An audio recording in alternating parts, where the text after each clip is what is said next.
Buenas tardes, camaradas, a todos los camaradas de Sur. Tenemos de invitado a Arturo Huerta, está Erika Lalo para hablar sobre el TEMEC y sobre las cuestiones, pues, que hay muchas dudas sobre las cláusulas. Fíjense que ahora vamos a hacer diferente porque aquí hemos tenido a Gilberto López y Rivas, es también así antropólogo y todo, y a veces yo también hablo mucho porque me apasiona pues esto de la chingada política y los temas, pero el invitado pues debe de hablar y para que hablen todos, ¿no? Entonces, Arturo Huerta es licenciado de Economía en la Universidad Autónoma de Nuevo León, ha recibido la mención honorífica de doctor en Economía en la UNAM, tiene libros y todo, y ha hablado del TEMEC, porque haz de cuenta que aquí hay un esquema.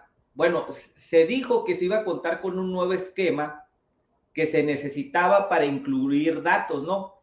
Se establecieron que personas iban a complementar certificados de exportador, productor, importador, todas esas cuestiones de que al principio nos llamaron, ¿no? Va López Obrador, el TEMEC, llevó a los empresarios, a los capitalistas, Patricia Armendáriz, la del Fobapro, ahí estuvo quién, yo vi a la gente de Daniel Chávez Morán, que es un ecocida, o sea, los capitalistas fueron a firmar uno de libre comercio para las empresas de ellos, pero falta un verdadero tratado de los pueblos, de los frentes revolucionarios, no con los capitalistas saqueadores para modificar cositas, ¿no? Se actualizaron reglas de origen, que iba a haber un 40% del valor de un automóvil de pasajeros, que debe estar hecho con materiales, mano de obra, producidas, realizadas por los trabajadores en una planta donde se habló del salario, que se iba a aumentar a $16, que más o menos vienen siendo 300, vamos a ponerle 320 pesos. Entonces, eso sigue siendo una miseria, que con 320 pesos, ¿qué? No saben cuánto está la leche, cuánto está el gas, cuánto está la vivienda. Slim está ganando casi 2 billones, más que la deuda del Fobaproa. Es lo que está ganando ahorita con la 4T. Vean el máximo récord histórico. ¿Y cuánto estás ganando tú como trabajador? 320 pesos es una basura lo que te están pagando. Te van a explotar más. Hay plusvalía a lo cabrón de parte de los mercados multinacionales. Entonces, todo esto del tratado que vienen, incluso también se impide a firma china. Acuérdense que Donald Trump dijo, al parecer, no quieren que se haga mercado con los chinos, entonces es Canadá y los gringos. Canadá tiene muchas mineras saqueadoras. Entonces, todo esto del tratado es el arancel. ¿Qué es el arancel? Son conceptos de impuestos, contribuciones, tasas y derechos. Entonces, el TEMEC es un tratado de libre comercio. Entonces, le voy a dar la palabra a Arturo, que aquí lo tengo, para empezar con la transmisión y que nos cuente cuál es la polémica que él ve sobre las cláusulas específicas donde se habla de la reforma energética de antes, que Peña Nieto parece ser que quería entregar el petróleo, como que hay una prioridad de las empresas estatales, que López Obrador quiere tratos con los privados, pero no quiere que el petróleo y la energía o las energías renovables pasen a demasiado dominio privado, sino que tengan una presencia del Estado. Entonces, a veces ese es el debate que está ahorita, ¿no? Y dice López Obrador que la oposición son unos traidores, pero el doctor Arturo, ¿qué ve en este tratado del TEMEC? ¿Es muy diferente al Telecán? ¿O lo ve muy parecido con pequeños matices? Le dejo la palabra a Arturo Huerta y hacemos una retroalimentación de lo que él nos pueda explicar a los jóvenes que apenas están aprendiendo sobre qué es un tratado de libre comercio, ¿no? ¿Qué bases hay? ¿Qué regulaciones? ¿Qué es un tratado de libre comercio? A ver, Arturo Huerta, saludos. Bien, muchas gracias por la invitación. Bueno, primero quiero hacer un antecedente, que la economía mexicana a partir de 1947, después de la Segunda Guerra Mundial, instrumentó las políticas de permisos previos de importación, es decir, se prohibía la importación de aquellos productos que eran producidos internamente, ellos en la perspectiva de impulsar la producción nacional y la generación de empleo. Y lógico, eso permitió un gran desarrollo industrial en el país, en los 40, 50, 60, 70, ¿no? Y crecimos al 6.4% promedio anual, impulsado este crecimiento por el desarrollo industrial, repito, que estaba protegido frente a importaciones. Había política industrial, había política de subsidios al desarrollo agrícola, al desarrollo industrial, y repito, hubo crecimiento con las desigualdades propias del sistema capitalista en el cual estamos, pero se creció. Ahora, a partir de la crisis del 82, donde caímos en problemas de insolvencia e incapacidad de pago de la deuda externa, la banca internacional pasó a imponer sus condiciones. Cuando México no pudo pagar la deuda, tuvo que renegociar la deuda. Entonces, los acreedores, la banca internacional, pasa a imponer políticas económicas a su favor. Obliga al gobierno a trabajar con la llamada austeridad fiscal, en el sentido de que no gaste más allá de lo que recauda, excluyendo el pago del servicio de la deuda. Todo esto dirigido a disminuir el tamaño y participación del Estado en la actividad económica. En 1986, justo en el contexto de la década perdida de no crecimiento de la economía mexicana, se decidió por parte del gobierno de Miguel de la Madrid ingresar al Acuerdo General de Aranceles y Comercio, lo que hoy es la Organización Mundial de Comercio, la que regula el comercio internacional. Y ahí se dejó de lado la política proteccionista y se procedió a la apertura comercial, a permitir la libre movilidad de mercancías. Y antes de esa decisión, en el Senado de la República se hizo un seminario donde fueron los industriales, y los industriales pedían aranceles, que es el impuesto a las importaciones, pedían aranceles de 100, 140% del valor de las mercancías. Pero resulta que el gobierno decidió ingresar a este Acuerdo General de Aranceles y Comercio, a esta apertura comercial, con un arancel promedio de 32%, siendo que los industriales estaban pidiendo 3, 4 veces más que eso. Y en el 86 no hubo tanto problema con este bajo arancel porque la economía mexicana estaba devaluando su moneda. Al devaluar la moneda se encarece el dólar y se encarece el precio de los productos importados. Entonces, de ahí que siguió la restricción de las importaciones, tanto por el encarecimiento del dólar como por la misma contracción económica que se dio en la década de los 80s. Pero la situación cambia a partir de las políticas del Pacto de Estabilización que empiezan en diciembre del 87, donde se dejó de lado la política devaluatoria y se fijó el peso al dólar a una paridad nominal fija. Entonces, ¿qué fue lo que pasó? Que como la inflación de México es mayor que la de Estados Unidos y el tipo de cambio se colocó fijo, la paridad peso-dólar fija, entonces terminó abaratándose el dólar. Y al abaratarse el dólar, se abarata el precio de los productos importados. Y como estábamos en un contexto de economía abierta, pues lógico, empieza a crecer más las importaciones que las exportaciones y se tiene un déficit de comercio exterior que es 8% del Producto Interno Bruto en el 94 y caímos en la crisis de diciembre del 94, porque el déficit de comercio exterior aumentó de tal magnitud por este dólar barato y esta economía abierta en la cual estábamos, que desplazaba la producción nacional, generaba este déficit de comercio exterior, donde lo que el país compra es mayor que lo que exporta, que lo que vende, y no hubo ya más entrada de capitales para financiar dicho déficit, y viene la devaluación y la crisis en diciembre del 94. Ahora, pero resulta que el gobierno de Salinas de Gortari ya venía negociando con Estados Unidos un acuerdo comercial. Fíjense ustedes, ahí yo en uno de mis trabajos coloco esta frase de Salinas de Gortari que va al Congreso de Estados Unidos en octubre del 89, va al Congreso de Estados Unidos y les dice que se abran a las exportaciones mexicanas, que México ya se había abierto, desde el 86. Y un congresista estadounidense le dice a Salinas de Gortari: oiga, ustedes se abrieron porque fue decisión de ustedes, nosotros no les dijimos que se abrieran, no fue presión nuestra. Ahora, y si ustedes quieren un tratado de libre comercio, pues ustedes tienen que darnos cosas a cambio, ¿no? Entonces, a partir de ahí empezó la negociación con el Tratado de Libre Comercio con Estados Unidos y Canadá, que culminó, se firma en el 93 y empieza a operar a partir de enero del 94, ¿no? Entonces, en ese acuerdo se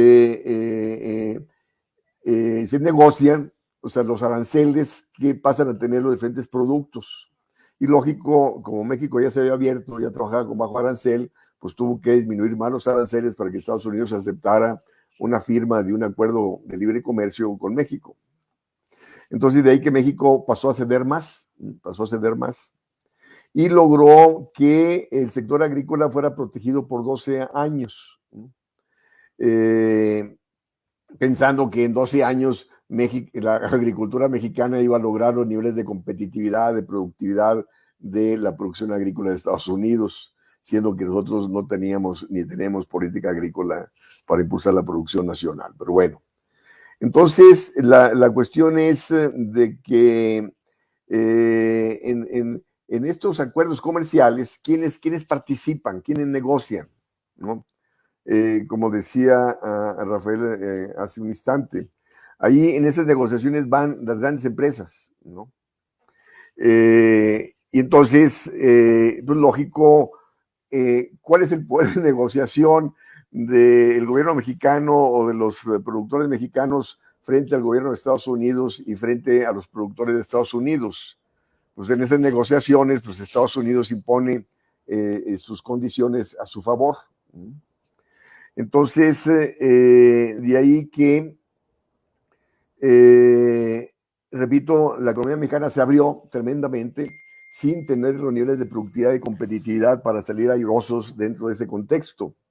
Fíjense ustedes, repito, en el 86 México abrió su comercio y en el 86 estábamos en un contexto de década perdida, donde había caído la inversión pública y privada, había caído la actividad económica y nuestros niveles de productividad y competitividad por debajo de la media internacional, ¿no? En un contexto de libre comercio, de libre movilidad de mercancías, ¿quién gana? Pues ganan las empresas que tienen una productividad por arriba de la media internacional y pierden las empresas y países que tienen una productividad por debajo de la media internacional, que es justo lo que nos ha acontecido a nosotros. Entonces, el Tratado de Libre Comercio empieza a operar a partir del 1 de enero del 94, y hay que tomar en cuenta que en 1990 también el gobierno mexicano decide permitir la libre movilidad de capitales, porque antes se regulaban los movimientos de capitales.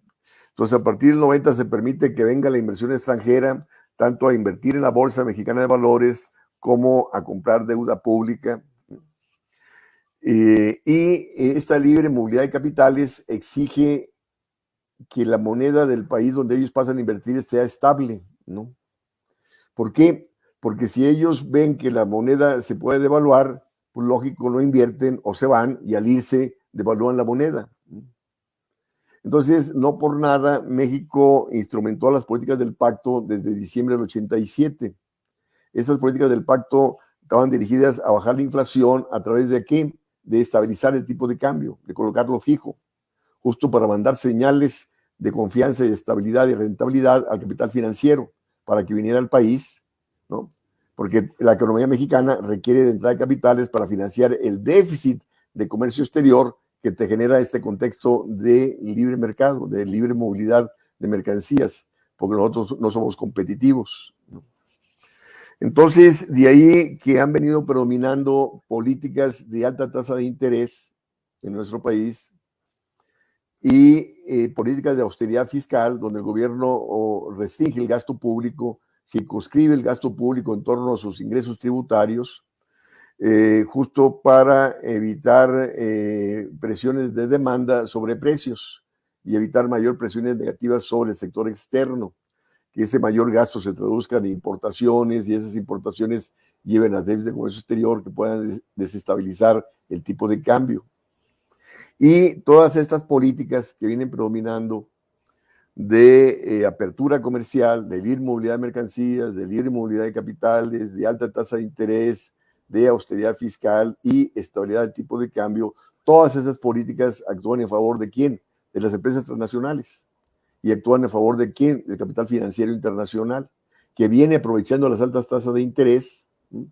Y gana, repito, porque al salir el dólar va a estar más barato que cuando entró, ¿no? Entonces, así como el presidente de la República dice que tenemos un peso fuerte, lo mismo decía Fox, lo mismo decía Felipe Calderón, de que México estaba bien porque tenía un peso fuerte. Pero resulta que ese peso fuerte nos ha salido muy caro, porque se logra vía entrada de capitales. Y para promover entrada de capitales, los gobiernos anteriores promovían la privatización y extranjerización de la economía para que viniera la inversión, a invertir en Pemex, en la CFE, en infraestructura, y también a través de la alta tasa de interés para que venga ese capital financiero y así aumentar la entrada de dólares para abaratar el dólar y fortalecer el peso. Pero todo eso actúa en favor, repito, del sector financiero, ¿no? Y nos lleva también a mayor endeudamiento externo. Entonces, vemos cómo estas políticas que vienen desde las últimas décadas hasta la fecha actúan a favor de lo financiero, la banca gana lo que quiere, ¿no? Las empresas transnacionales son las que ganan con las exportaciones, porque ¿qué es lo que ha venido pasando? Como en este Tratado de Libre Comercio se disminuyen los aranceles, entonces vienen inversionistas estadounidenses y de otras partes a México a aprovechar la baratura de mano de obra y a aprovechar que somos el mercado, o sea, tenemos somos vecinos del mercado más grande del mundo, entonces se establecen aquí, aprovechan la baratura de mano de obra y, y ahorran costos de transporte con las exportaciones de el traslado de mercancías y México exporta a Estados Unidos más de lo que importa, es decir, tenemos un superávit. Pero ¿qué es lo que pasa? Que esas empresas extranjeras exportadoras traen sus insumos de China, de Asia, porque son más baratos que los insumos que vende Estados Unidos. Entonces, en términos generales, México tiene un déficit, es decir, importa más allá de lo que exporta, pero derivado sobre todo de las importaciones que vienen de Asia, de China, de Europa, y repito, y a Estados Unidos le vendemos más de lo que le compramos. ¿Justo por qué? Porque Oye, las empresas... doctor, Sí. Arturo, mira, hay un tema polémico, ahorita que explicaste todo, pues te dejé que explicaras así, por decir, el Telecán, se habla mucho de que se exportó México hortalizas, frutas, verduras al mercado, se pensaba que iban a crear como un modelo como Unión Europea, de hecho AMLO lo ha dicho, pero la Unión Europea, por decir, si ves España con el Tratado de Maastricht, firmado en 1992, y hay un informe Petras, que es el que era un profesor amigo de Julio Anguita, decía, generación van a ser peores que los padres, las nuevas generaciones no tienen futuro, es decir, se privatiza todo, el gobierno español no podía ni pedirle dinero al Banco de España, y empieza con las tasas de intereses a estar robando porque le prestaba la iniciativa privada, le cobraba el 1% y luego los privados le prestaban al gobierno, pero le cobraban 7%. Entonces, lo podemos ver en muchos tratados. Está el Tratado de Bucareli en México con Álvaro Obregón, que se impone para que no se desarrolle tecnología en nuestro país. Álvaro Obregón lo someten a que no se aplique la Constitución del 17, Dioquis, los revolucionarios, hasta Francisco Mujica estuvo ahí diciendo de que pues querían recuperar el petróleo, pero los presidentes se arrodillaban a la política imperial y el saqueo, pues de todo, ¿no? De todo, o sea, seguía de cuenta el porfiriato, hasta con Lázaro Cárdenas ya se empieza a cambiar eso. Entonces, por decir el Telecán, una de las desventajas de ese libre comercio fue empresas mexicanas que quebraron y les compraron todas las multinacionales, importación, eso que estás hablando, y dependencia del mercado gringo, que todavía nos siguen sometiendo. Se perdió la soberanía alimentaria y creció la importación de grano. Desde 1994 o antes de que se empezaron las negociaciones y se empieza a implementar el Tratado de Libre Comercio, aumenta la pobreza a niveles que ya el 70% de la población está carente de todo. Hoy hay una crisis de agua en Nuevo León, Sonora y acá en Baja California. Aquí ya está tronando, la gente se está quedando sin agua y hay una crisis del agua, de este capitalismo. Entonces, es decir, los resultados son contundentes.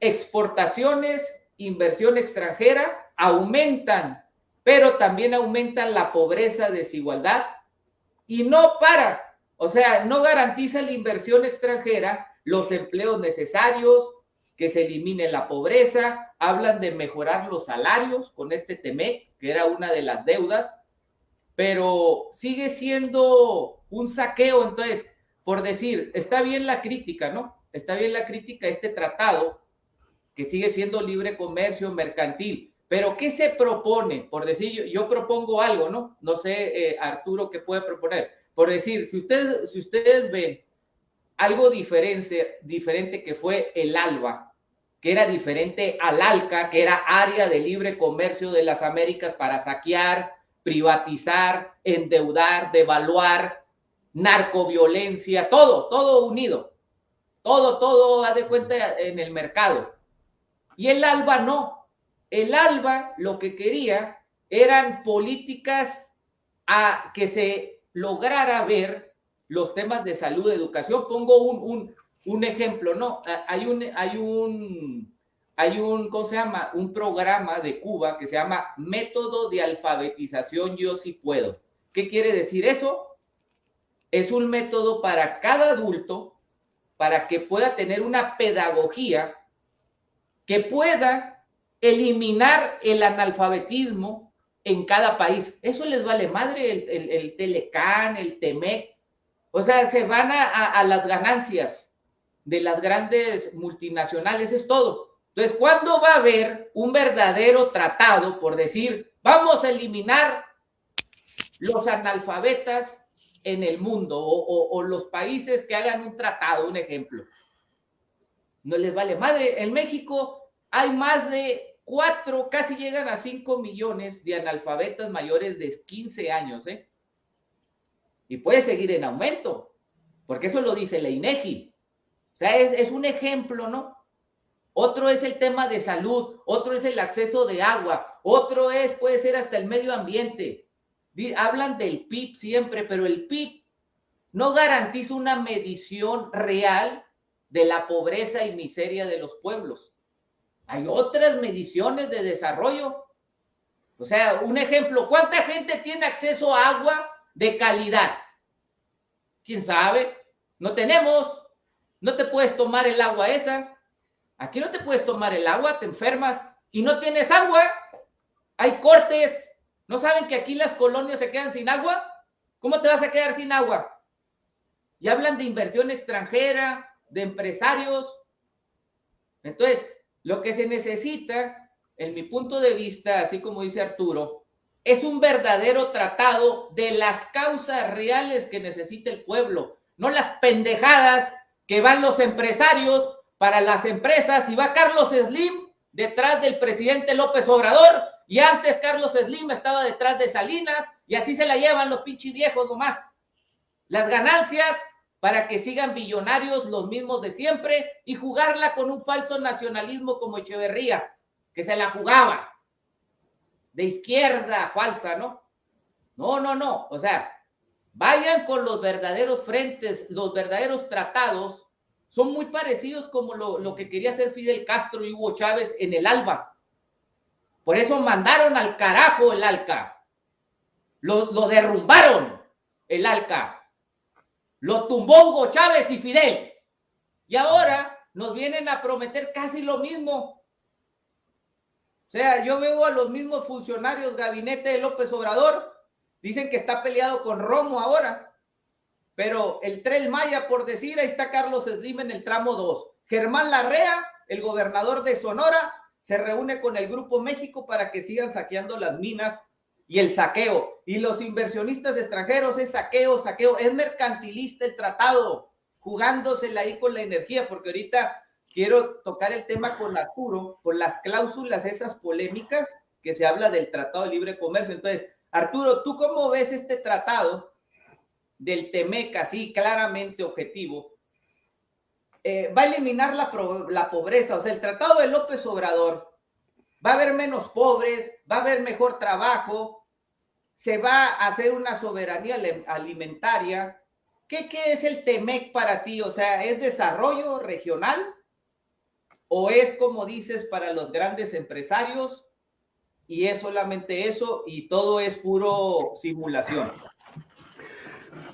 Mira, es más de lo mismo, porque este TEMEC, o sea, lo negociaron los economistas de Peña Nieto, entonces se les pasó el tiempo y bueno, la diferencia con el Telecán es de que en el TEMEC se incluyó la cuestión energética, que no estaba presente en el Telecán. Y también se introdujeron capítulos referentes al comercio derivado de la cuestión digital, ¿no? Y como se les pasó el tiempo, ya tenía que ser firmado por el nuevo gobierno que había ganado las elecciones, y entonces le dijeron al presidente electo, a López Obrador, que nombrara un economista que se integrara a las discusiones con Canadá y Estados Unidos. Entonces, de ahí que nombraron a Jesús Seade, y entonces el presidente le dijo a Jesús Seade que cuidara la cuestión del petróleo. Entonces, se introduce el famoso capítulo 8, donde dice que es inalienable la cuestión de hidrocarburos, que es exclusiva para México. Pues solamente dice hidrocarburos, ¿no? Es referido al petróleo, ¿no? No dice el capítulo 8 nada con respecto a la industria eléctrica. Entonces, a partir de este capítulo 8, el candidato, bueno, presidente electo López Obrador, dijo, bueno, se pasa al Senado, porque hay que tomar en cuenta que el Senado entró en septiembre del 2018 y López Obrador asumió la presidencia el 1 de diciembre del 2018, y entonces el Senado, mayoría morena, aprueba el TEMEC, pero resulta que ese capítulo 8 no modificó el resto de los capítulos del TEMEC, donde el resto de los capítulos le da, o sea, quedó tal cual lo había negociado Ildefonso Guajardo, que era el secretario de Comercio, junto con los otros participantes en esa negociación, donde se abría Pemex y la CFE a la inversión extranjera, ¿no? Tal cual, ¿no? Y eso quedó tal cual, y eso fue aprobado por el Senado y está en la ley, está en la Constitución. Y entonces, en torno a eso, es que el gobierno de Estados Unidos plantea el reclamo ¿no? Que actualmente hay pláticas al respecto y que pueden llegar a un panel de controversia si no se llegan a un acuerdo en esas negociaciones. Primero van a ser de 30 días y después de 45, y si no llegan a acuerdos, entonces van al panel de controversias. Y en ese panel de controversias, que ha habido muchas, México ha ganado unas pocas y ha perdido la gran mayoría, ¿no? Entonces, la cuestión es de que sí hay elementos, ¿no?, por parte de Estados Unidos y Canadá, decir, bueno, que se cumpla lo firmado, ¿no? Hay que tomar en cuenta, bueno, de que López Obrador trató de hacer la reforma eléctrica justo para revertir la reforma que Peña Nieto había instrumentado en el 2013, donde se abría todo el sector eléctrico a la inversión extranjera. Y pues ahí está, la oposición lo frenó, y sigue tal cual, o sea, sigue vigente la reforma de Peña Nieto, que está plasmada, integrada en el TEMEC, ¿no? Y en eso se estaba basando Estados Unidos y Canadá para hacer la protesta de que se cumpla, ¿no? Entonces, de hecho, bueno, yo escribí un artículo que salió publicado este martes, donde señalo que para rescatar a Pemex y a la CFE, y no solamente Pemex y la CFE, sino también para rescatar la industria y la agricultura, hay que replantear el TEMEC, ¿no? O sea, por no decir que hay que salirse del TEMEC, ¿no? Porque, repito, en esos acuerdos comerciales son el capital internacional el que impone sus condiciones a su favor, y los gobiernos y los congresos se han doblegado a los dictámenes del capital internacional. Entonces, por más que el presidente de México ha dicho que que no va a ceder soberanía y que seguiremos en el TEMEC, la bronca es que es incompatible. Seguir en el TEMEC implica seguir cediendo soberanía tal como ha venido aconteciendo, ¿no?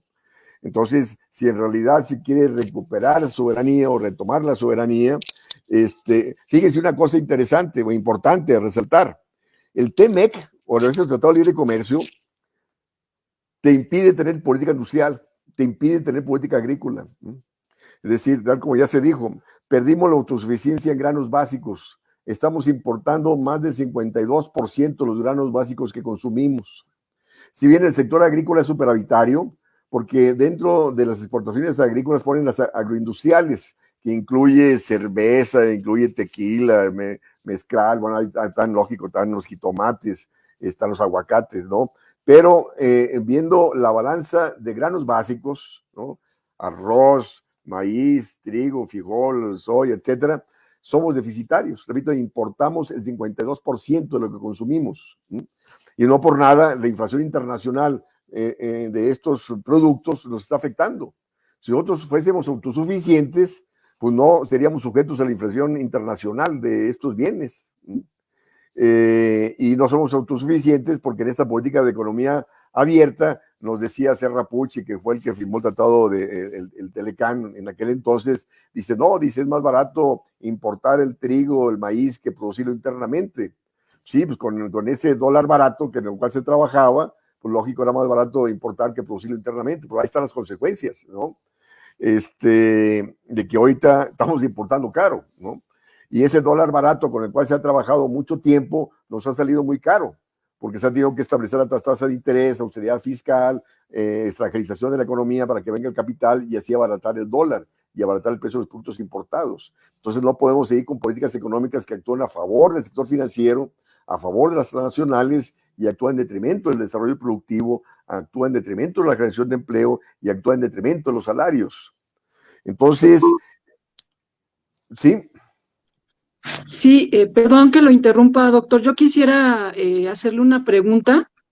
Es en relación a lo que usted comentaba del artículo que usted publicó en el blog de Julio Astillero, en donde precisamente usted menciona esta cuestión de un replanteamiento del TEMEC, en el cual se tiene que ir, como usted lo mencionaba y lo señalaba puntualmente, ir en defensa de Pemex, retomar luz y fuerza del centro de nueva cuenta, hacer estas energías partícipes de nueva cuenta para el pueblo mexicano, pero también lo que usted comenta en su artículo es que exista más desarrollo de manufactura y al mismo tiempo de la parte del campo, ¿no? Sabemos que el campo mexicano a partir del salinismo quedó muerto, pero entonces, en este caso, para reactivar todas estas áreas estratégicas económicas, para lo que usted comenta, un crecimiento sostenible, a mí me hace pensar que necesariamente tendríamos que regresar a aquellas políticas anteriores que usted comentaba en los años 40, 50, donde existía efectivamente un nacionalismo mexicano, pero al mismo tiempo la parte del gobierno pues era dueño y dirigía muchos de estos sectores estratégicos, ¿no? Cosa que con esta parte del neoliberalismo que usted nos explicó anteriormente, se fue abandonando la participación del Estado. Entonces, aquí la pregunta sería, o como yo lo entiendo, entonces el gobierno tiene que volver a tomar esas riendas para poder dirigir estos sectores estratégicos. Tendríamos que entonces pensar en un nacionalismo, en pocas palabras, pero también en que el Estado tiene que expropiar estos sectores a lo que viene siendo el sector privado para ya tener el control. Gracias.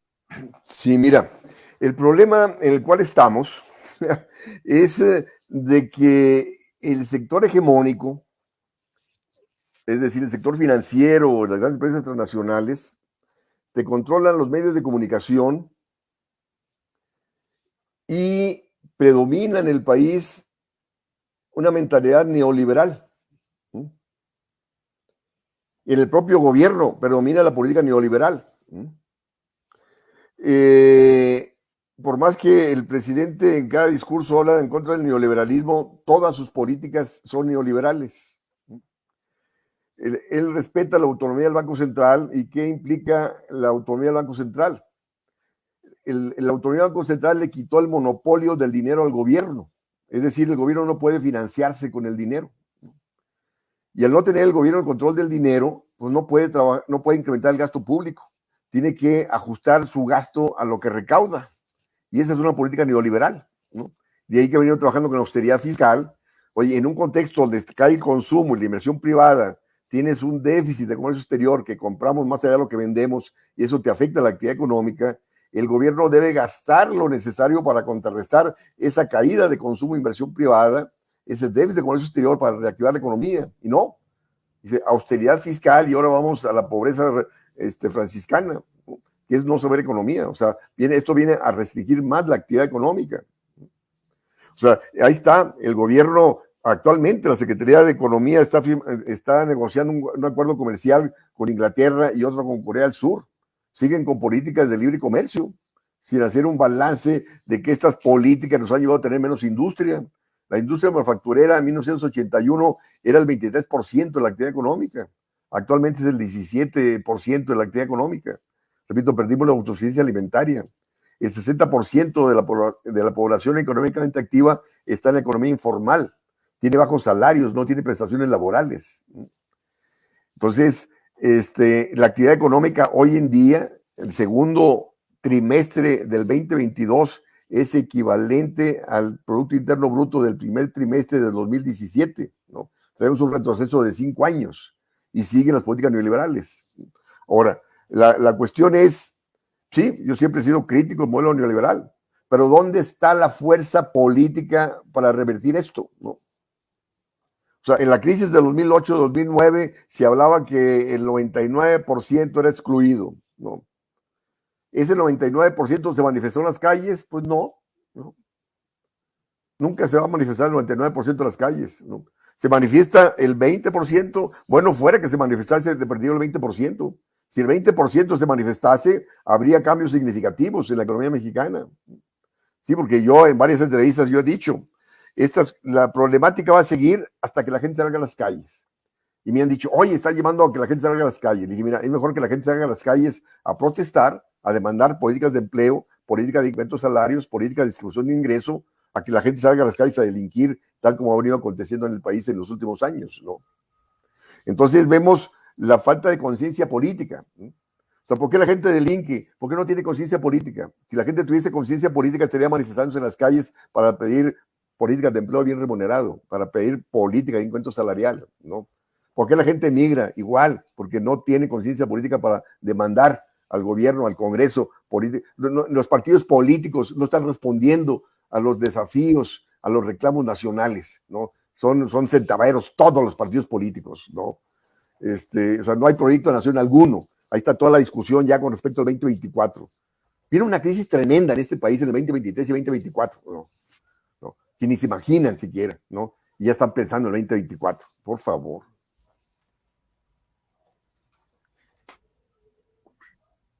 ¿Sí? ¿Cómo está? Buenas tardes, doctor. Buenas tardes, Lalo. Sí, fíjese que yo también he sido de las personas que dice que López Obrador lo que llegó fue a desarticular a la izquierda.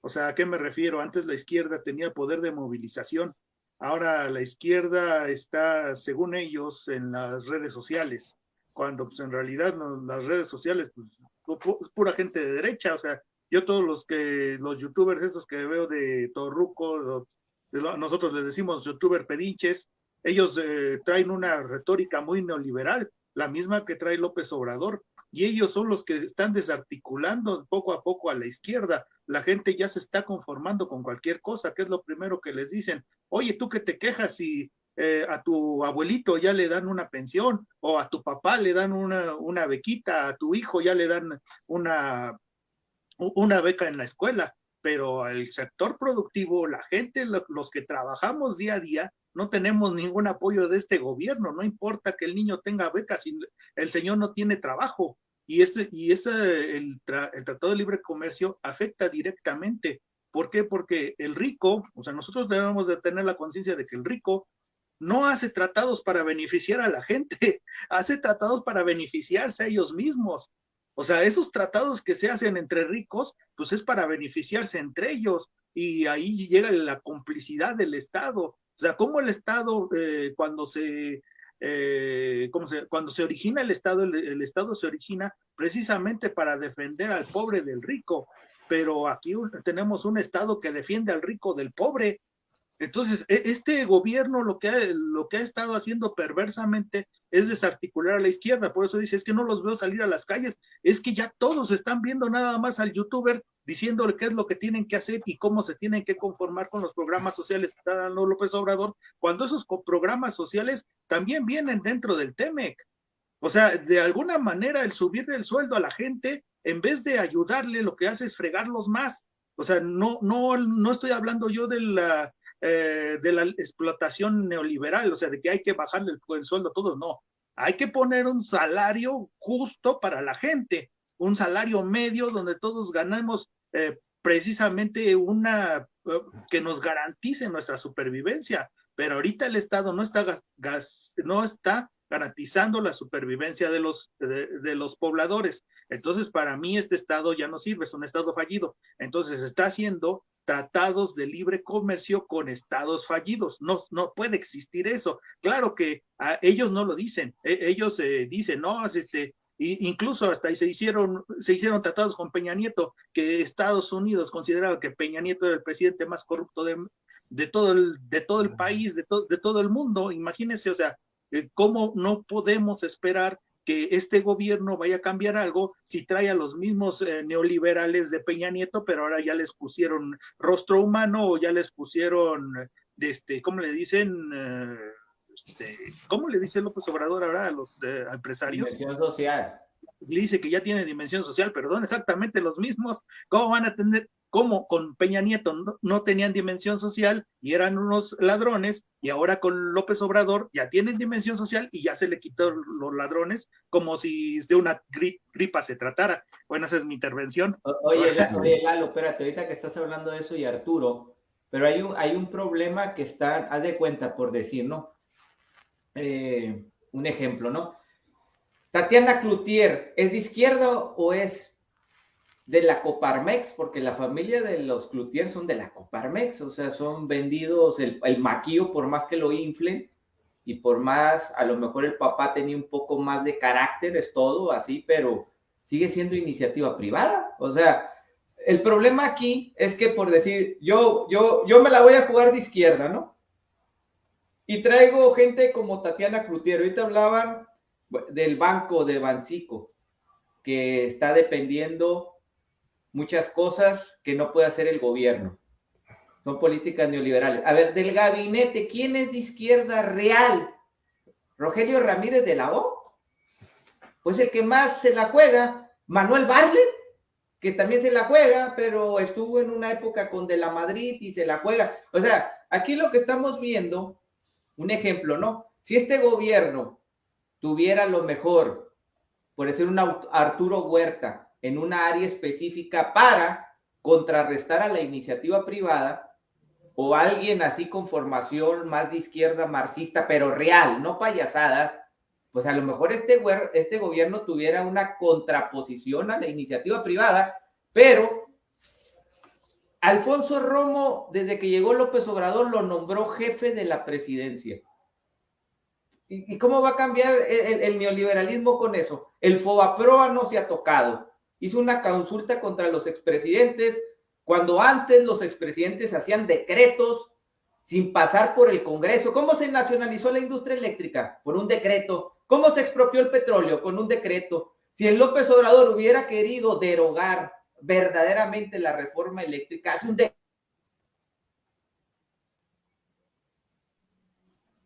Ahí se nos fue.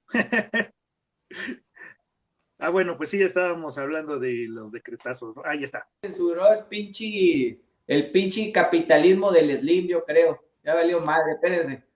No, bueno, lo que les quiero decir es que antes los presidentes hacían decretos, ahora, no, es que no puedo, no tengo la mayoría en el Congreso, y ya engañan a la gente con que no van a hacer nada. Y la gente no sabe las facultades de un presidente, vivimos en una ignorancia. Y también es el control de los programistas, como al estilo del PRI. ¿Cómo controló el PRI a la gente tanto tiempo? Con programitas. López Obrador lo que está haciendo es lo mismo, programitas. Son los programitas. Y la miseria, pobreza. ¿A poco tú ves tu colonia? El programita soluciona el problema del agua, la vivienda que está más cara, los alimentos, el gas, la luz. Ni modo que estés aburguesado, yo sé cuánto pago de luz, está llegando elevadísimo. El salario está aumentando, te aumenta 100 pesos. O sea, 100 pesos, ¿qué va a alcanzar con 100 pesos? O sea, antes ganaba 80 pesos, ahora gano 180. ¡Puta madre, nombre! Estás ganando un chingo, nombre, te estás volviendo millonario. Entonces, ese es el problema, que hay una simulación de justicia social. Y nosotros sí vivimos de la explotación. A nosotros no somos aburguesados, el capitalismo nos está chingando. Y en nuestro entorno, nuestra colonia popular, no está aburguesada. Nosotros sí no podemos salir a la calle ahora. ¿Por qué? Porque hay una narcoviolencia. ¿A poco no se dan cuenta? A tales horas aquí no puede salir. O sea, no que López Obrador y la Guardia Nacional. Pues sí, pero la Guardia Nacional le hace a loco. O sea, los chapitos, los Mayos Zambada, que es el verdadero cártel que está operando, controlando las plazas. O sea, eso es el capitalismo. Hay un capitalismo legal, que es el mafioso de Slim, ganando billones con la 4T. Pero hay un capitalismo ilegal que quieren señalar con un dedo como si fueran los verdaderos narcos. No. El Chapo Guzmán nunca ha ganado lo que ha ganado Carlos Slim con la 4T. Vamos a poner ese ejemplo. Nunca ha llegado a ganar 2 billones casi. O sea, eso es una gran mentira. Uno de los verdaderos saqueadores es Carlos Slim. ¿Y qué hace López Obrador? Le pone medallas, dice que es la máxima chingonería, y la economía está privatizada a su servicio. Entonces, mientras no llegue un verdadero gobierno que combata a la burguesía nacional para recuperar esa ganancia que se está robando, todo va a ser pura simulación. Para nosotros va a ser pura simulación. No sé si esto quiere Arturo profundizar, porque ahorita habló de las cláusulas, ¿no? Del Tratado de Libre Comercio, que la polémica es la energía, ¿no? Dice el gobierno que es la energía y que se van a solicitar consultas, que es la solución de disputas. Esto quiero que me diga Arturo, si una consulta en un marco de un tratado de libre comercio puede parar a todo lo que diga López Obrador, o se va a reír con él. ¡Uy, qué miedo el chicoche! Esas pichis babosadas.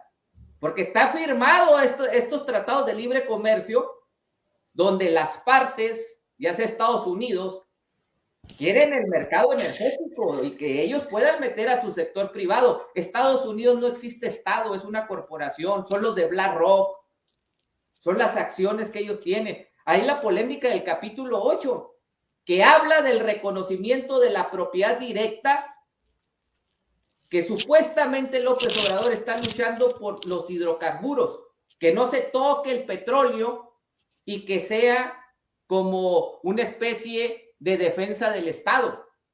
Pero en ese apartado del 8, tienen el pleno de modificar incluso la Constitución de materia energética. Eso es lo que ellos están, por eso hay los consultas. Entonces, Estados Unidos y Canadá dicen que tienen derecho y tienen mecanismos de impugnación. ¿Cómo ve esto de las consultas? ¿Quién va a ganar aquí? ¿Quién realmente puede ganar? O se puede generar una especie de crisis política y las cosas se pueden poner peor. Arturo, ¿nos puedes dar esta posición sobre las consultas? ¿Qué opinas? Porque eso es algo polémico que se está dando, ¿no? Sí, efectivamente. Ahora, la cuestión es la siguiente, ¿no? Yo creo que el gobierno va a ceder, ¿no? Porque, repito, no tiene la fuerza, bueno, primero no tiene la voluntad para en realidad revertir el TEMEC, ¿no? O sea, para poder revertir el TEMEC y recuperar Pemex y la CFE, necesitarías que la gente estuviera en las calles demandándola, ¿no? Y repito, predomina el enfoque neoliberal. Yo he estado dando muchas charlas en estos días, entrevistas y demás, en contra del TEMEC, y resulta que mismos profesores de la Facultad de Economía me han dicho, oye, es que no puedes revertir una política que viene desde los 90s, ¿no? Dije, oye, pero espérate, dije, esta política que viene desde los 90s o de antes, de los 80s, nos ha llevado a crisis tras crisis, nos ha llevado a un contexto de estancamiento y ahora estancamiento con inflación, desempleo y un clima de violencia, delincuencia creciente.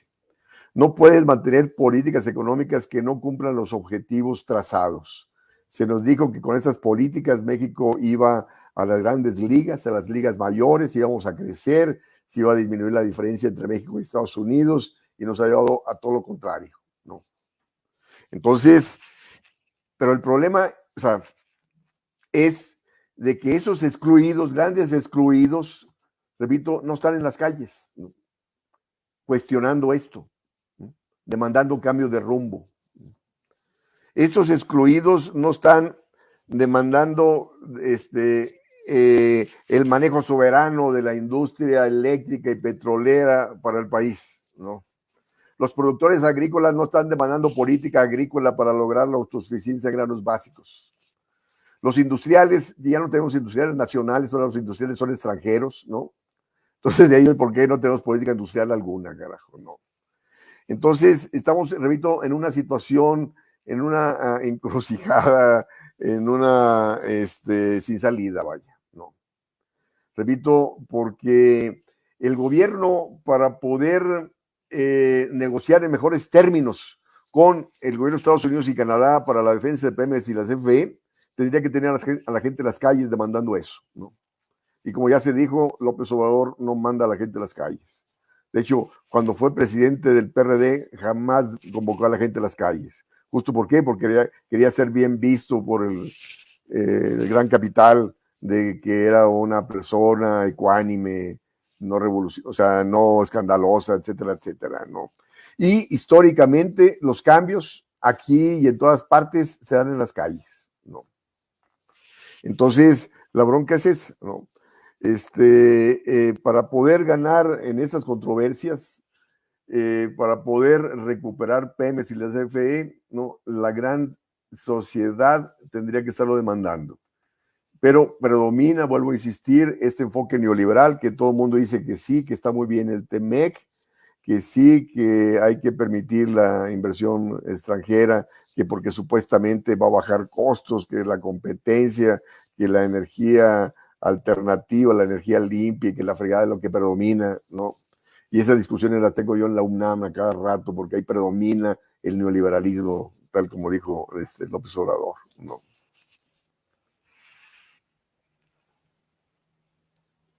Sí, Lalo.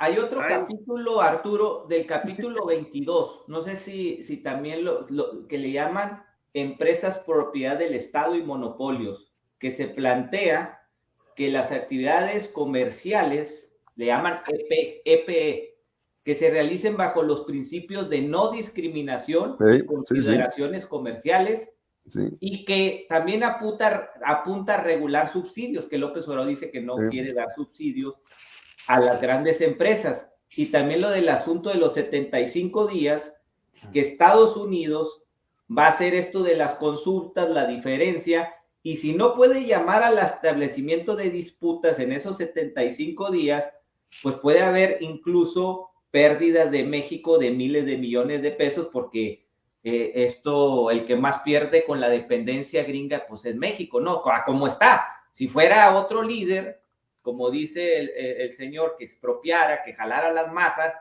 pues empieza a fortalecer el mercado interno real, y pues a lo mejor alguna cosa que haga Estados Unidos no te pega tanto, ¿no? Pero en realidad no se ha cambiado mucho lo económico, y eso es lo que nosotros en Sur realmente vemos como mucho rollo, pues, de los AMLovers o de la gente de López Obrador, que te entretienen. La mañanera es un entretenimiento, haz de cuenta. López Obrador avienta una frase y toda la gente está repitiendo una frase de chiste o algo, pero a ver, ¿dónde le está quitando el poder a la burguesía, Televisa, Salinas Pliego, los Alemán Magnani, los Miguel Rincón, los Carlos Slim? ¿Dónde está el verdadero Estado expropiando, quitándole el verdadero poder a los bancos? Una verdadera nacionalización de la banca, que sea pública y que lo administren los verdaderos trabajadores. No se ve nada, ni reformas agrarias, ni lo del agua en Nuevo León. No se le está quitando las grandes concesiones a los grandes empresarios en el tema del agua. Dice López Obrador, en 8 o 6 años, otra vez Nuevo León se va a quedar sin agua. ¿Por qué? Porque son medidas así, aculonadas, yo le llamo así, ese es el término. O sea, es como si el rico, el burgués, está chingando a la gente, ¿no? Y tú quieres solucionar con programitas, con calmamasas. Hey, te voy a dar un programita para que te calles y te conformes, pero no le estoy quitando al verdadero problema, el poder. Entonces tenemos un presidente de mañaneras, y los que vienen después de él, como Sheinbaum, como Marcelo, como Monreal, vienen peores.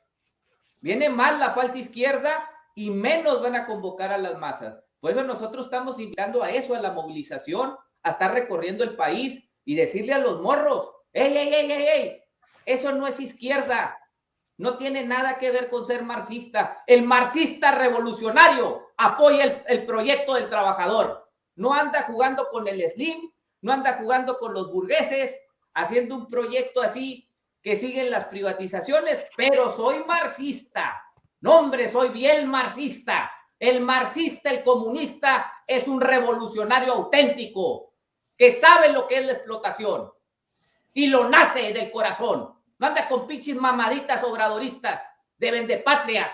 El verdadero marxista es un comunista, es un verdadero luchador contra los empresarios, contra la iniciativa privada. Ese es el verdadero enemigo. A mí no me vengan con simulación. Monreal es de izquierda. Monreal de izquierda, anda con Silvano Aureoles. AMLO es de izquierda, anda con el Slim y la burguesía. Marcelo es de izquierda, es el mismo Sheinbaum. No, debemos de crear una ala obrera apoyado de frentes populares, de gente como el doctor Arturo, que son por lo menos algo contra el poder de las grandes empresas. Porque si no hacemos eso, entonces vamos a caer otra vez en el juego político y en la falsa izquierda, engañar a los jóvenes con soluciones socialdemócratas. Es decir, voy a hablar del Che Guevara, voy a hablar de Fidel, voy a jugármela en internet, pero cuando te dan el poder, no haces nada haces. Entonces, ¿para qué sirve alguien que llega hacia el poder? Para mí no sirve. Si ya tienes el poder revolucionario, hazlo. Lo tienes que hacer, no desmovilices a la gente. Cuando hubo la huelga de Telmex, ¿qué hubiera hecho un presidente revolucionario? Agarras a los trabajadores, échenle chingazos al Slim, quítenle la empresa. y aquí está un decreto de expropiación. Pasa a ser cooperativa. Eso es lo que es un verdadero revolucionario. No anda hoy Slim, que tiene sentido social, dice López Obrador. ¿Eso es una farsa? ¿Está calmando a la gente para que no lo toquen al patrón que tiene? Es claro. Entonces, nosotros proponemos cambios en el modelo económico, en todas las áreas, porque toda la economía está privatizada. Y no estamos aquí para engañar a las personas. Entonces, todo lo que sea algo en contra del modelo capitalista, vamos a invitarlo. Por eso el Arturo Huerta, el pensamiento de él, pues crea mucha coincidencia con nosotros. No sé si le quieran hacer una pregunta ya para terminar, Arturo Huerta, para que ya se finalice y no dure tanto el video, pero creo que aportó cosas muy significativas. Él está diciendo que el TEMEC es un continuismo, así lo vemos nosotros también. ¿Puedo decir algo con respecto al capítulo que acabas de mencionar del TEMEC, con respecto a las empresas públicas? Sí, sí. Resulta que efectivamente ahí dice, no deben ser subsidiadas por el gobierno. Es decir, ¿qué implica eso? Que te prohíben tener política industrial para la salvaguarda de los sectores estratégicos para la nación. Fíjense lo que aprobó el Senado de Estados Unidos el miércoles. El Senado de Estados Unidos aprobó un presupuesto de $280 mil millones de política industrial para apoyar la industria y avanzar en ser autosuficientes en semiconductores y el desarrollo tecnológico, etcétera, etcétera, etcétera, ¿no? Subsidio a las empresas para desarrollar tecnología y demás, ¿no? Es decir, ellos sí pueden hacer lo que quieren, carajo. Ellos sí tienen política industrial, ¿no? Y te meten ahí en las cláusulas del TEMEC que México no puede tener política de subsidio, no puede tener política industrial, que no va a quejarlo toda la libre competencia. En la libre competencia ellos ganan, carajo. Nosotros hemos sido perdedores. Y por eso la reforma que presentó López Obrador era justo para frenar la competencia, porque ha venido desplazando a la CFE dentro de la propia industria eléctrica, ¿no? Entonces, es decir, sí, predomina el enfoque neoliberal, carajo, en el cual, repito, somos perdedores. Pero sí, bueno, las preguntas, por favor. Sí, bueno, si me permiten, nada más quisiera yo preguntarle, doctor, porque yo escuché en una de las entrevistas que usted dio en otro canal que usted perteneció a las Juventudes Comunistas. Esto con el movimiento de 1968. Sí. Entonces, entiendo que usted es originario del norte de Monterrey. No sé cómo fue su inicio en ese tipo de participaciones, considerando que, bueno, al menos yo tengo esa idea, que la gente de ese estado, pues es más de tipo empresarial, tiene una visión más individualista, y cómo usted, ¿qué fue lo que lo llevó, ¿no? A entrar en ese tipo de movimientos. A mí sí me queda la duda y sí me gustaría que por favor nos explicara cómo inicia usted en este tipo de movimientos sociales de corte comunista en Monterrey. Gracias. Bueno, ahí brevemente. La Facultad de Economía, donde yo estudié, había un curso que se llamaba Civilización Contemporánea. Eran 6 libros por semestre, eran 4 semestres. En ese curso vimos 24 libros, que eran resúmenes de las principales obras desde la Ilíada y la Odisea, desde la época ya de los griegos, y terminamos con Bertrand Russell, ¿por qué no creo en Dios? O sea, las lecturas de mediados del siglo XX. Entonces, ese curso era un debate permanente. Veíamos, discutimos todo el periodo de la Edad Media, donde Lutero cuestionaba la iglesia y todo. Entonces, ahí a través de ese curso dejamos muchos dejamos de ser católicos, y te va desarrollando la conciencia. Nos metimos al análisis de la Revolución Francesa y luego la Revolución Rusa, China, etcétera, etcétera. Entonces la gente pasó a adquirir una conciencia política, social tremenda, política. Y luego viene la Revolución del 68. Entonces, en la sociedad de alumnos de la Facultad de Economía, el presidente era Eduardo González, un destacado dirigente de la juventud del Partido Comunista, ya fallecido, desgraciadamente hace más de 30 años. De hecho, él fue de los principales dirigentes del Partido Comunista, o sea, cuando el Partido Comunista desapareció, allá en el 81, fines del 81. Y también otro compañero de la facultad era Raúl Ramos Zavala, que empezó el movimiento guerrillero que después culminó la 23 de septiembre. Varios compañeros míos de la Facultad de Economía pasaron a ser miembros de la 23 de septiembre, varios economistas de esta facultad, y de hecho la Facultad de Economía pasó a comandar el movimiento del 68 en la Universidad de Nuevo León. Nosotros logramos una huelga en la Universidad de Nuevo León, grandes manifestaciones en Monterrey, tomando en cuenta lo que tú acabas de señalar, cómo Monterrey es totalmente conservador. Nosotros movilizamos, repito, y no ha habido movilizaciones hasta la fecha tan grandes como las que nosotros hicimos en el 68, el 69 en Monterrey. De hecho, hace años me invitaron a un evento del Día del Maestro, el 15 de mayo, y llegó el rector allí a ese evento de la facultad. Yo fui como exalumno y el rector dijo: quiero decirles que en esta universidad no ha habido una huelga desde 1971, ¿no?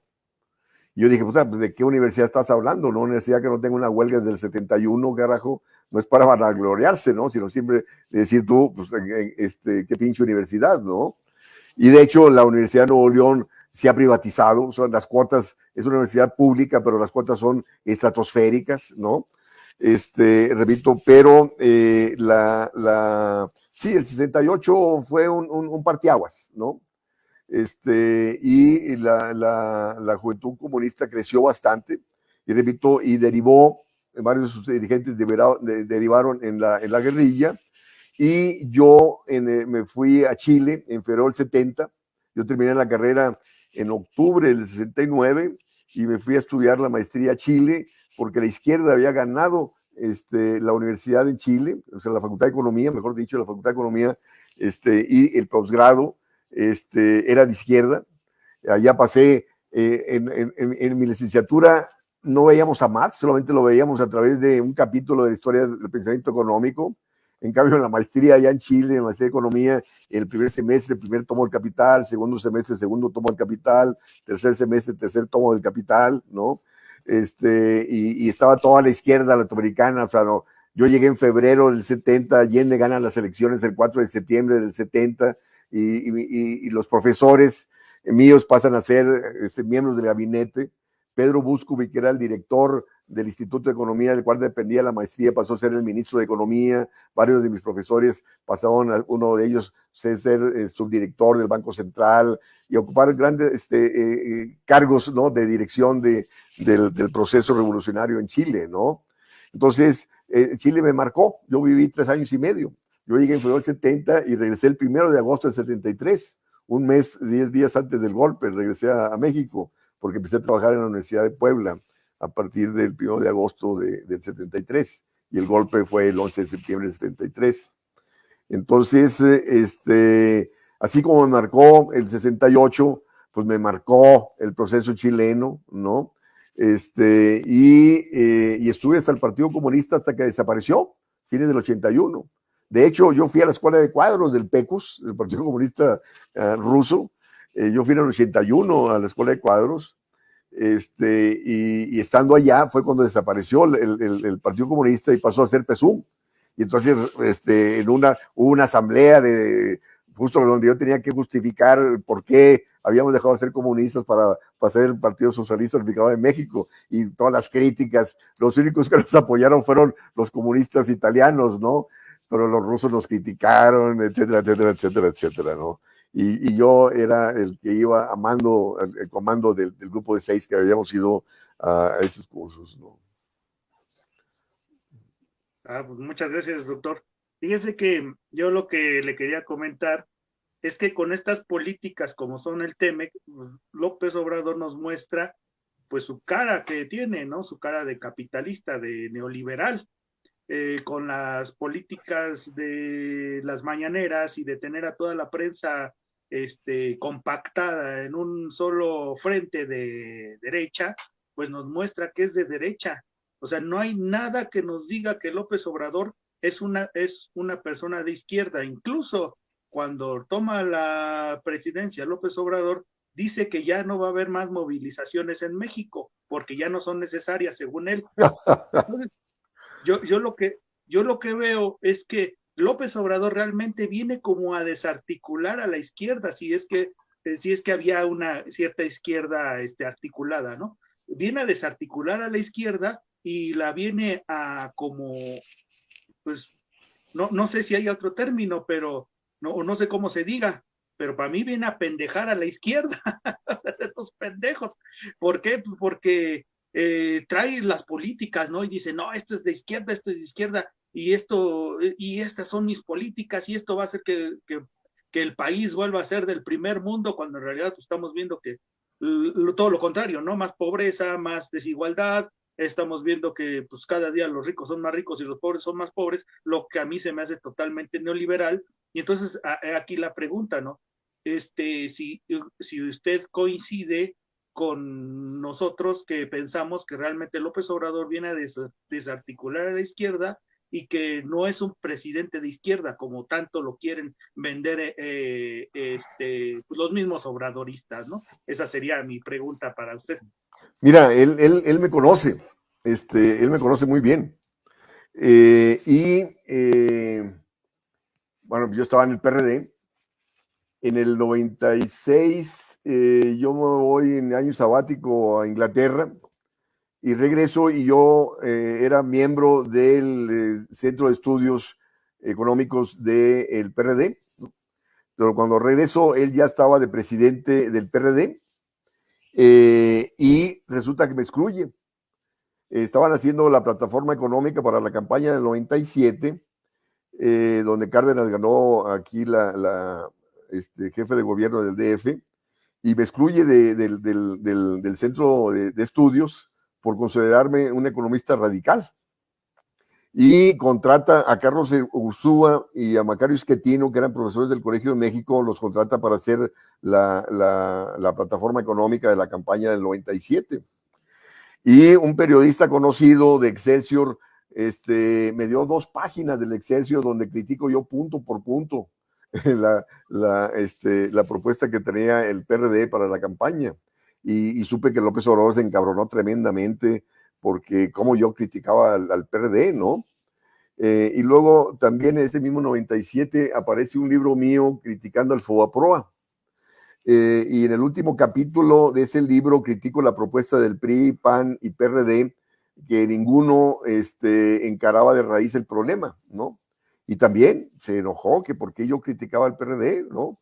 Y puta, yo soy académico, yo no sigo con consignas políticas, carajo, ¿no? Y yo digo las cosas tal como las veo, ¿no?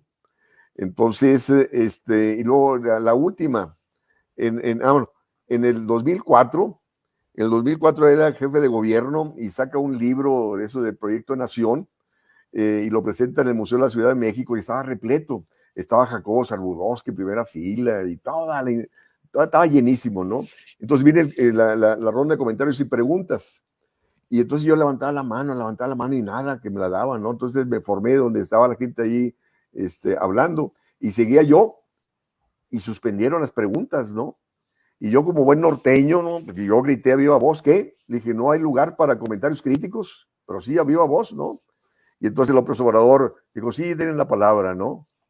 Y entonces yo dije, bueno, en la primera página de tu libro dices que el culpable de los problemas es el modelo neoliberal, pero a lo largo del libro tú defiendes la autonomía del Banco Central, defiendes los tratados de libre comercio y defiendes la austeridad fiscal.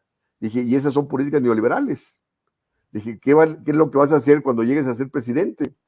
Y me dice, no, dice, yo voy hasta donde la gente diga, ¿no? Las pinches así respuestas de, ¿no? Y resulta que al cabo de los años, yo soy muy amigo de Porfirio Muñoz Ledo, y en una ocasión me dijo Porfirio, porque Porfirio le dijo, oye, jala Arturo, a tu equipo. Y que López Obrador le había dicho, ¿cómo quieres que jale a alguien al equipo que me criticó en público? ¿No? O sea que es rencoroso el vato, ¿no? Sí. O sea, usted conoce a AMLO desde, o sea, desde hace mucho, ¿no? Sí, sí. Y ese problema es como personal, parece como...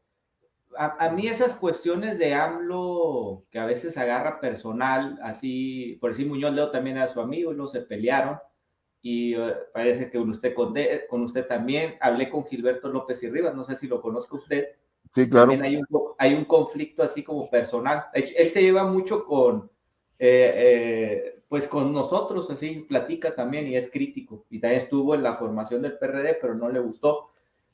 Nuestra formación, fíjese que es, la de usted es comunista, por eso es más congruente, por eso es más investigador y no lo manipula cualquier, o sea, usted se ve como que no lo va a manipular una frasecita, sino con hechos, ¿no? Porque trae formación comunista, un comunista eso es. Nosotros, se puede decir que no nacimos del PRI, yo nunca he sido priista, creo que nadie del grupo ha sido priista, ni tampoco del PRD, ni tampoco del PAN, pero muchos sí apoyaron a AMLO al principio. Estamos hablando de 2006 y luego se fue haciendo más crítico porque el fraude lo hacía como, ya ves que hizo la mafia del poder y entonces parecía que era antiempresario, ¿no? O una cosa tremenda. De hecho, hay una anécdota que a lo mejor a mí me consta en Sonora. Estamos hablando 2000, antes de la elección del 2006. Muñoz Ledo propone una alianza, o no una alianza, una reunión con empresarios con AMLO en Sonora. Estaba Lamarque Cano, que ahorita es el alcalde de Cajeme. Yo supe de eso porque estaba ahí en ese rollo como de aprender cómo es el rollo de la política, pero no me fui separando, ¿no? Pero en ese tiempo estaba muy como aprendiendo y los veía cada actor y llegó esa plática. Es que se está invitando a López Obrador que haga así como un acercamiento a un ala empresarial.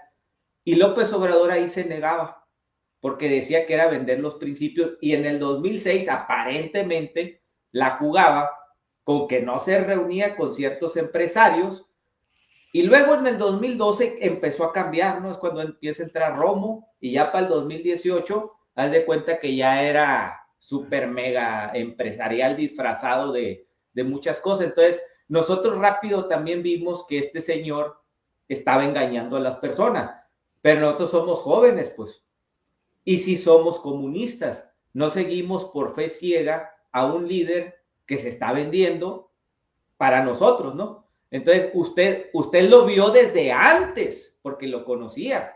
Usted ya de cuenta, ni en el 2006 yo creo le creyó, ¿no?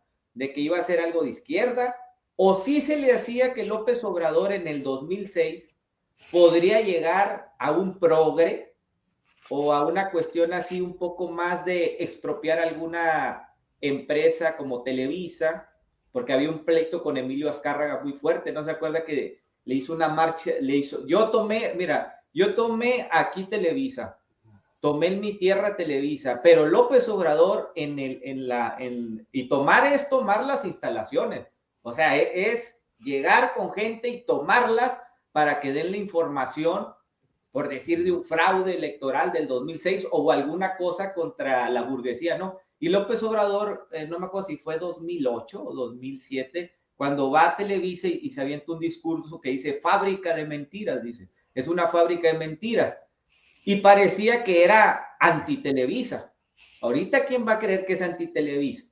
Con los teletón y los aplausos. Usted vio a un Andrés Manuel siempre de la misma línea, o sea, siempre se le hizo como falsa izquierda, como manipulador, porque Echeverría era parecido, ¿eh? Echeverría se aventaba unos discursos contra la burguesía de Nuevo León, pero estaba bien vendido al papá de Emilio Azcárraga, el Milmo. Y también el Luis Echeverría, pues salían muchas cosas raras de Estados Unidos, ¿no? y luego iba con Fidel, y luego traía a Salvador Allende, y pareciera como que había un doble discurso, o así es la política mexicana también, o sea, hay mucho falso político nacionalista, que en realidad en los hechos, pues no es de izquierda, porque primero, a ver, para ser de izquierda, dime en qué te basas de ser de izquierda, como usted se dio cuenta, o sea, estás hablando del neoliberalismo, pero tus políticas son neoliberales. Entonces, ¿usted cree que López Obrador antes si era algo de izquierda o siempre fue la misma chingadera y era manipulación total? No, siempre ha sido igual. Repito, en el 96, bueno, 97, como digo, él me excluyó del Centro de Estudios Económicos del PRD por considerarme radical. O sea, él sabe que mis orígenes vengo del Partido Comunista, ¿no? Entonces él siempre que no lo liguen o lo vinculen con comunistas, ¿no? Y de ahí, repito, contrató a Carlos Ursúa y a Schettino. Carlos Ursúa pasó a su secretario de Hacienda, Schettino también trabajó con él cuando era jefe de gobierno del DF, y él nunca se ha rodeado de economistas de izquierda, ¿no? Nunca, ¿no? Y los conoce y siempre los ha marginado, ¿no? Justo, ¿por qué? Porque quiere, no quiere ser mal visto por el gran capital, justo en la perspectiva de llegar a ser gobierno, ¿no? No, es un priista el vato, es un priista, nunca, o sea, Oye, para mí Arturo, nunca ha sido de izquierda. ¿Conoces tú a Armando Bartra? Claro que sí. No? ¿Él Sí, se te hace de izquierda? Mira, yo participé junto con él en un grupo de estudio que se llamaba, a propósito del sur, se llamaba Grupo Sur, creo, ¿no? Nos reuníamos en la casa de Carlos Payán, ahí en Tlalpan. Nos reuníamos él, Carlos Payán, estaba también Elvira Concheiro, que ahora es la tesorería del gobierno federal, estaba también este periodista argentino que ya murió, que escribía en La Jornada, que era muy bueno, y otro también que fue director no recuerdo su nombre. Éramos como unos 7 u 8, ¿no? Y ahí iba Armando, ¿no? Y pues sí, es un vato de izquierda, ¿no? Pero bueno, pues